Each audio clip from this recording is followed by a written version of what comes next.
Bom, então nós estamos falando aqui hoje, né? Bom dia a todos e a todas de novo. Estamos falando hoje aqui sobre a Era Vargas, né? E entrando na discussão sobre aquele momento que é certamente o mais famoso de toda a Era Vargas, né? Que é o Estado Novo, período da história, aí no caso, que vai de 1937, tá? Até 1945. Certo? Quando nós vamos ter aí a redemocratização. Tudo bem? Bom, primeira coisa, só lembrando, né, os períodos que antecederam o Estado Novo. 30 a 34, né, já falamos, temos o governo provisório. Certo? De 34 até 37, temos o governo constitucional. E, finalmente, agora nós temos o Estado Novo. Uma das coisas que nós falamos é que durante o governo constitucional houve uma grande polarização entre direita e esquerda no Brasil. Entre extrema-direita e extrema-esquerda no Brasil. Algo que tinha sido muito comum na década de 10 e na década de 20, tá certo? Né? Na Europa. Pós a Primeira Guerra Mundial, nós tivemos a formação da União Soviética. Né? Pela primeira vez na história, você tem o capitalismo sendo ameaçado, tá? E já se discute, se fala muito sobre isso, sobre a ideia de que a ascensão dos regimes totalitários de direita, né, o nazismo na Alemanha, o fascismo na Itália, o salazarismo, né, em Portugal, o franquismo na Espanha, são decorrentes, né, obviamente, sem sombra de dúvida, do medo que as burguesias locais e que a própria população tinha de que o comunismo pudesse lastrar. Tá? Na Alemanha você observa isso, na Itália você observa isso, na Espanha, em Portugal. Vários países europeus, né, vão acabar indo para governos de tendências mais autoritárias de direita, né, pelo medo que você tinha de que o comunismo pudesse espalhar. E isso também vai estar presente no Brasil. O governo constitucional é marcado pela formação da Aliança Nacional Libertadora de Esquerda, liderada pelo Luiz Carlos Prestes, e nós tivemos aí, né, a ação integralista brasileira, liderada pelo Plínio Salgado, né, representando, né, o integralismo representando o fascismo tupiniquim, vamos dizer assim. Se os fascistas italianos tinham as camisas negras, aqui você vai ter as camisas verdes. Se os nazistas, né, alemães, né, estendiam o braço e falavam Heil Hitler, aqui os integralistas estendiam o braço e falavam Anauê. Okay? Então você teve, né, uma estruturação do fascismo aqui no Brasil na figura da AIB. E é por conta dessa polarização que nós vamos ter a sequência dos acontecimentos. Tá? Em 1935, a ANL é colocada na ilegalidade. Tá? Ele é colocado na ilegalidade, certo? Tenta-se um golpe de Estado, é intentona comunista, né? Conflitos acontecendo aí, né? Algumas capitais do Nordeste, né? E também na Praia Vermelha, no Rio de Janeiro, Praia Vermelha, Aliança Nacional Libertadora Comunista, enfim, né? E o movimento é sufocado, mas se criou aquela imagem de que o comunismo podia tomar o poder a qualquer momento no Brasil. Tá? As eleições de 38 vão se aproximando, tá certo? Né? As eleições de 38 vão se aproximando, e aí em 37, em outubro de 37, os jornais começam a anunciar a descoberta de um plano comunista de tomada do poder, era o plano Cohen. Né? E isso serve de embuste para que o Vargas, tá certo? Né? Em 10 de novembro de 37, institui o Estado Novo. O que ele vai fazer? Está fechado o Congresso Nacional, está fechado a Câmara dos Deputados, está fechado o Senado, as eleições estão canceladas, a Constituição também não tem mais validade. Justamente porque eu estou fazendo isso, posto que o Brasil está na iminência, de um golpe comunista. O Brasil está na iminência de um golpe comunista. Então, por conta disso, eu estou suspendendo tudo isso e estou aqui, né, estabelecendo o Estado Novo. Estou, inclusive, colocando aí uma nova Constituição, que é a Constituição, aí no caso, tá, de 1937. Essa Constituição, pessoal, bom, primeira coisa, isso é muito claro. O Plano Cohen era um embuste, era uma farsa. Na verdade, era uma visão de como os setores do Exército enxergavam como é que os comunistas tomariam o poder. E isso foi alardeado pela imprensa como se fosse um claro plano de tomada do poder. Tá? Certo? O plano Cohen é uma farsa. Mas serve de justificativa para a tomada do poder do Vargas. E é curioso, porque quando você vai falar sobre essa ideia de tomada do poder, Você vai ter vários setores da sociedade apoiando Vargas. Os próprios integralistas apoiaram Vargas. Os próprios integralistas marcharam a favor de Vargas. Plínio Salgado falou, não, tá certo. Pouquíssimos foram os políticos que se colocaram contra. E quando se colocaram contra, já saíram fora. É o caso do Armando Salles de Oliveira, que era governador de São Paulo, e provavelmente, se a eleição tivesse acontecido, a chance dele ser eleito era bastante expressiva. Tá? Era bem significativo. Então, é uns poucos políticos que se colocam contra. E quando você observa o Vargas, olha, mas para evitar que alguém diga que nós não estamos numa democracia, etc., etc., está aqui uma nova Constituição. Então, nós temos aí, né, a nova Constituição de 1937, conhecido como a Polaca, justamente porque se inspirou na Constituição polonesa, que tinha um forte viés autoritário. É interessante que a Constituição de 34 ela se inspirou na Constituição de Weimar, na Alemanha, que era extremamente democrática, né? E aí, depois veio a Constituição de 37, inspirada na Constituição polonesa, extremamente autoritária. Eu costumo dizer, nessa Constituição, quando nós falamos a respeito dessa Constituição, existem algumas coisas assim, bastante interessantes que a gente pode falar a respeito dela, e, na verdade, a gente, né, pode dizer uma tentativa por parte do Vargas, né, de fazer com que toda a estrutura seja criada uma estrutura centralizadora no poder. O fato é que essa Constituição foi apenas para constar, porque na prática ela nunca foi praticamente aplicada, certo? Tá? Ela tinha uma tendência fortemente centralizadora de criar um novo ideal de nação no Brasil, certo? Por exemplo, você teve aí o artigo 2º. Nesse artigo 2º se suprimiram, né, as bandeiras, né, escudo de armas, símbolos estaduais, tá certo? Né? E aí teve um decreto que complementou esse artigo, que extinguiu os partidos políticos e vetou nesses partidos políticos o uso de uniformes, o uso de distintivos, a todas as formações, né, todas as estruturas, né, político-partidárias e paramilitares que podiam existir foram suspensas. Então é curioso que a partir do artigo 2º dos decretos que foram feitos a respeito dele, você acabou com todos os partidos políticos.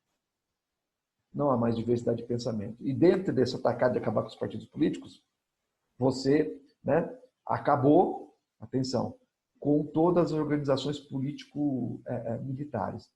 Era proibido você ter algum tipo de organização social que tivesse grupos paramilitares, com uniformes, etc, etc. Quem se deu mal? Quem se ferrou? Quem se ferrou? Os integralistas. Os integralistas. Chegaram a ter mais de 200 mil membros no Brasil. Se ferraram. Deram mal. Tá? E tentaram um golpe de Estado.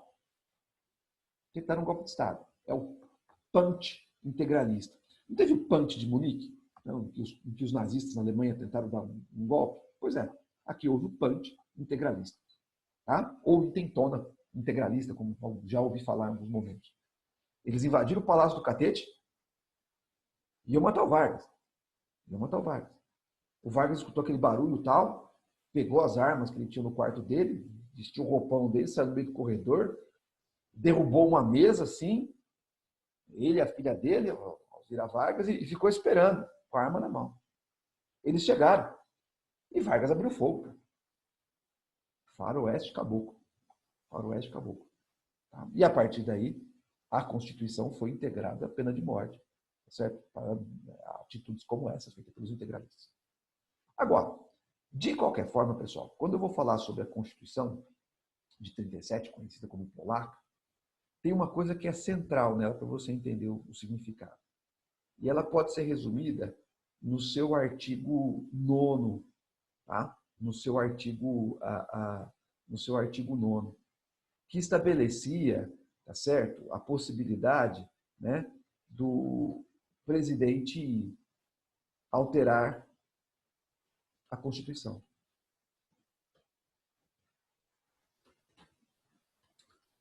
Sempre que ele desejasse. Tá? Então, basicamente é o seguinte, se você tem uma Constituição que tem um artigo que dá ao presidente da República o direito de alterar a Constituição sempre que ele quiser, para que você vai fazer a Constituição? Qual a utilidade dela? É a utilidade equivalente ao, sei lá, a um mimeógrafo hoje, a uma máquina de escrever. Nenhuma. Não há utilidade nenhuma. E que demonstra claramente o viés autoritário que essa Constituição, ela efetivamente vai trazer. Tá? Então, o artigo 9º dava ao presidente da República o direito de alterar a Constituição sempre que ele achasse conveniente. Tá certo? Tá? O presidente da República, através desse artigo 9º, ele nomeava os interventores dos estados, tá? Livremente, substituindo se ele quisesse. A Constituição ainda, pessoal, estabelecia que o presidente teria um mandato de 6 anos. Ou não, ou ele podia continuar se ele quisesse, ele indicaria seu sucessor, e era muito comum você ter vários artigos aí no caso, né, que estabeleciam o seguinte: o artigo vinha lá dizendo o que tinha que ser feito, e aí na sequência vinha, salvo vontade contrária do presidente. Ou seja, era o Vargas que prevalecia. Agora, essa Constituição estabelecia assessoria técnica para os ministérios. Essa Constituição manteve os direitos trabalhistas. Né? Aliás, durante o Estado Novo, ainda que nós tivéssemos uma ditadura, sempre houve ampliação dos direitos trabalhistas. Tá? Essa Constituição estabelecia que seria eleito um poder legislativo, né, de representação classista. Tá? Okay? O presidente poderia dissolver o parlamento sempre que ele quisesse, mas, na verdade, nunca um parlamento foi eleito durante o Estado Novo. Agora, ela tinha, né, algumas preocupações. Criou-se o Conselho da Economia Nacional, né, com o propósito de você regulamentar a economia no Brasil, do Estado interferir na economia, certo? Tá? Criou-se aí um Conselho Federal, iria ser criado um Conselho Federal, né, que seria eleito, né, por figuras dos estados aí, tá? Mais indicações do presidente, tá? Essa era algo novo, né, em termos dessa ideia de planificação da economia e da sociedade, era algo novo nas constituições, muito embora o Vargas prevalecesse.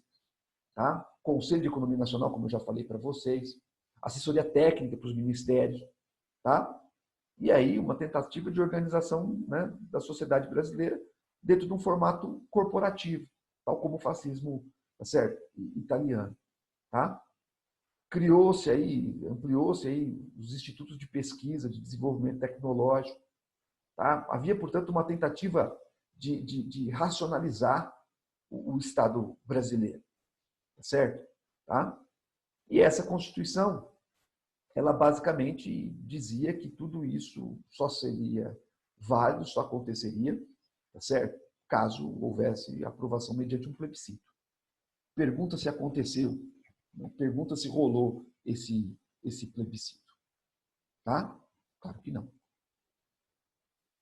Pois bem, pessoal, o que é interessante quando a gente fala sobre o Estado Novo, portanto, do Vargas, é entender que ao nos referirmos ao Estado Novo, nós estamos sempre nos referindo à ditadura, né, de Vargas.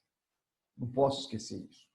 E, embora eu tenha uma Constituição, a partir do momento que nessa Constituição eu não tenho efeitos práticos, eu não tenho qualquer forma de contrapoder, não tenho qualquer forma de regulamentação do poder executivo, eu tenho uma ditadura. Agora, quando eu vou observar o Estado Novo, eu tenho que sempre ter em mente as estruturas que foram criadas e que de fato funcionaram. A primeira dessas estruturas é o DASP. O que era o DASP? Departamento, tá, de Administração do Serviço Público. Ok? É um órgão de regulamentação, tá certo? Quando eu vou me referir, né, ao DASP, tá certo? Eu estou me referindo, tá, a um órgão de regulamentação, ok? Me referindo a um órgão de regulamentação, né, e de centralização político-administrativa no Brasil. Certo? É uma tentativa de centralização, tá, da administração, a administração pública federal. Essa é a grande característica. O DASP, ele é o grande responsável por burocratizar o Estado brasileiro no aspecto, atenção, positivo do ponto da gestão do Estado. Ele centraliza, ele regulamenta, ele racionaliza. A ideia de você criar a meritocracia como padrão de ingresso no serviço público começa com o DASP. A ideia de que tem que ter concurso, tem que ser aprovado, tem que ser competente para fazer parte do Estado, é o DASP que cria. Agora, o DASP também ele é responsável por regulamentar a ação por acompanhar a atuação dos interventores, dos indivíduos que iam governar os estados em nome do Vargas. O DASP promovia um rodízio de interventores. Então, o interventor do Ceará ficava um tempo, depois era trocado, mandado para o Maranhão. O do Maranhão ia para o Rio Grande do Rio Grande do Sul ia para São Paulo para o Rio de Janeiro, de modo que nunca houvesse uma conexão do interventor local com do interventor do Estado com a oligarquia local. O Vargas quis acabar com essa ideia de Estado, de Estados assim. Há uma cerimônia em que as bandeiras dos Estados são queimadas. O Estado Novo é algo centralizador, único, total. Você quer criar uma mentalidade de um Estado único.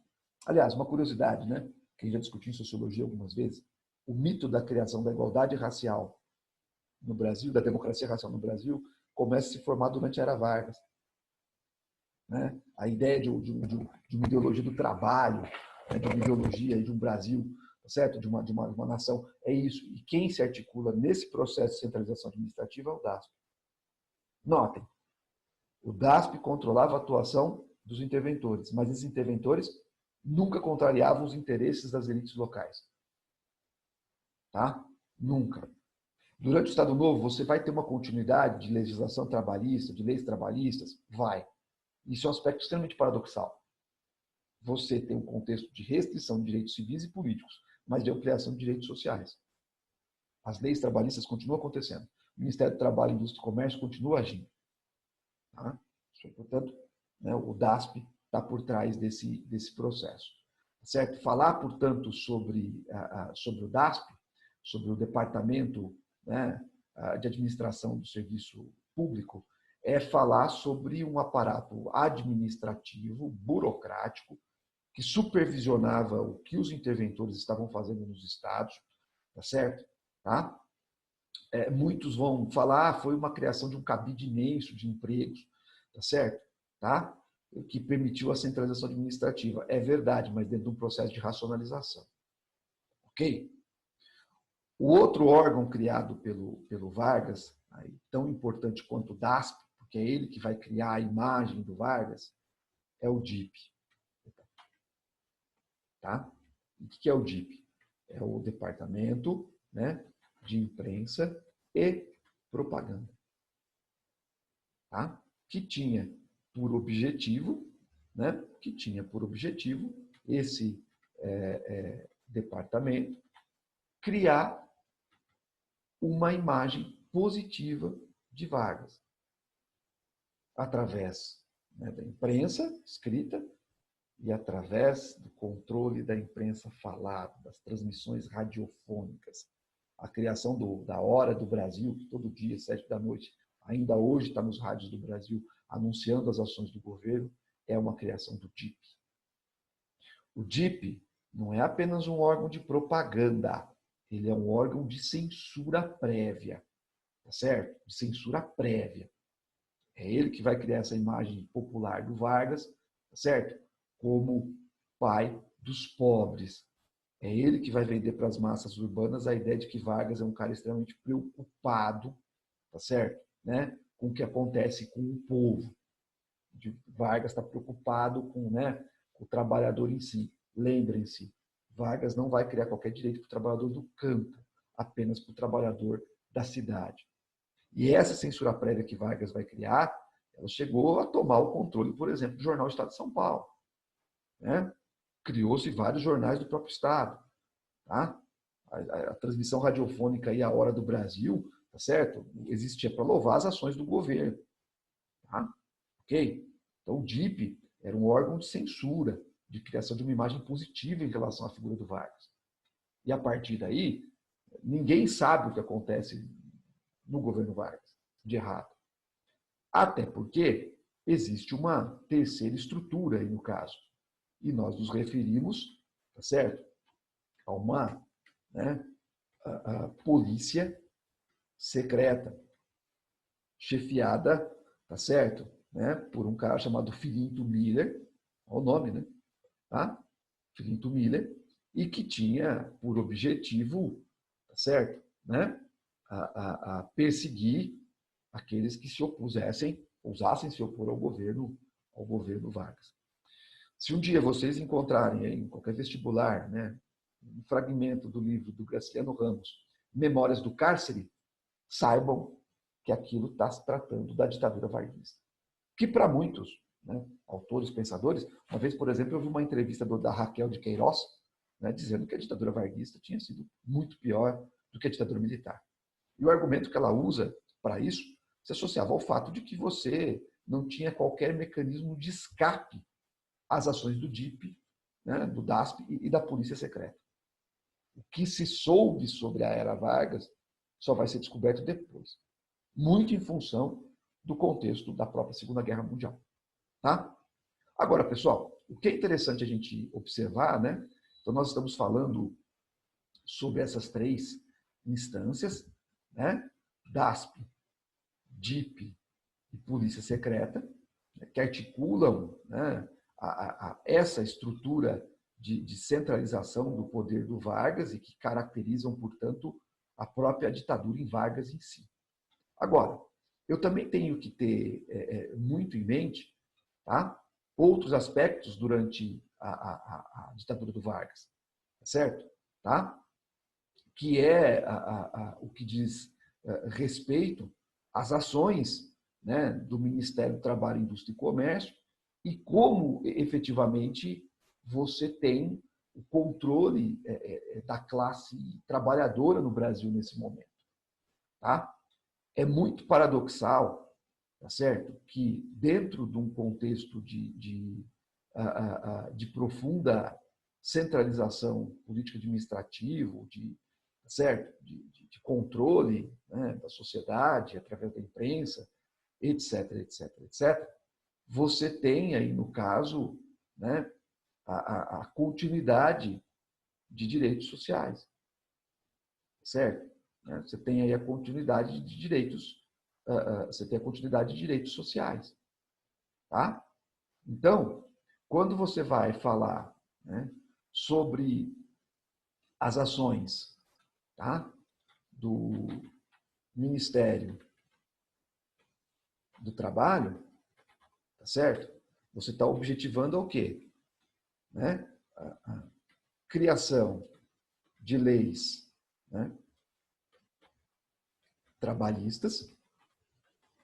Vocês sabem que é apenas para os trabalhadores urbanos, tá? Você não estende para o campo, porque você não quer controlar as oligarquias.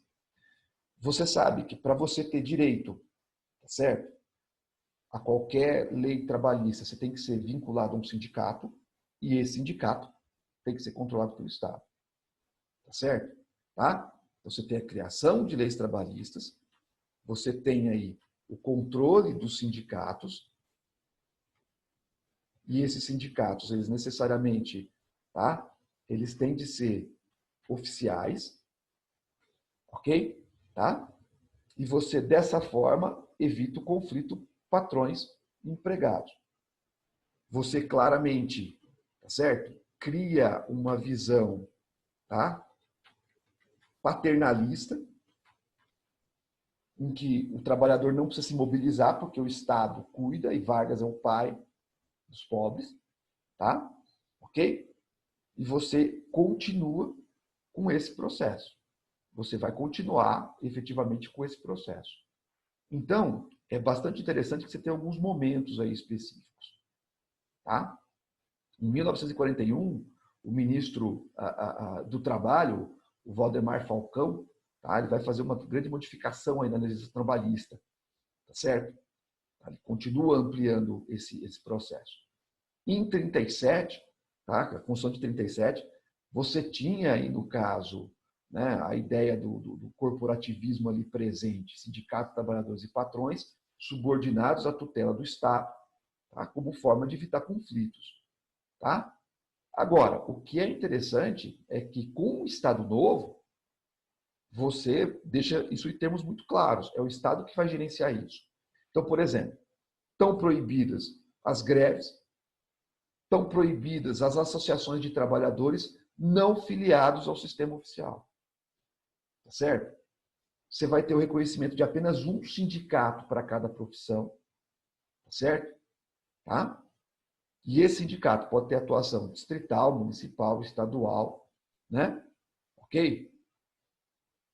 Associações nacionais só quando, por exemplo, o governo permitisse. Tá? Então, você tem um caráter altamente paternalista, no qual as ações do trabalhador são desnecessárias, posto que o Estado vai ser um agente de regulação. Ok? Tá? É uma forma muito eficaz de controle por parte do governo Vargas. Então, qual é a ideia? Você tem aí, né, leis, a criação de leis trabalhistas, tá certo? Né? Então, isso aqui é um ponto importante. Né?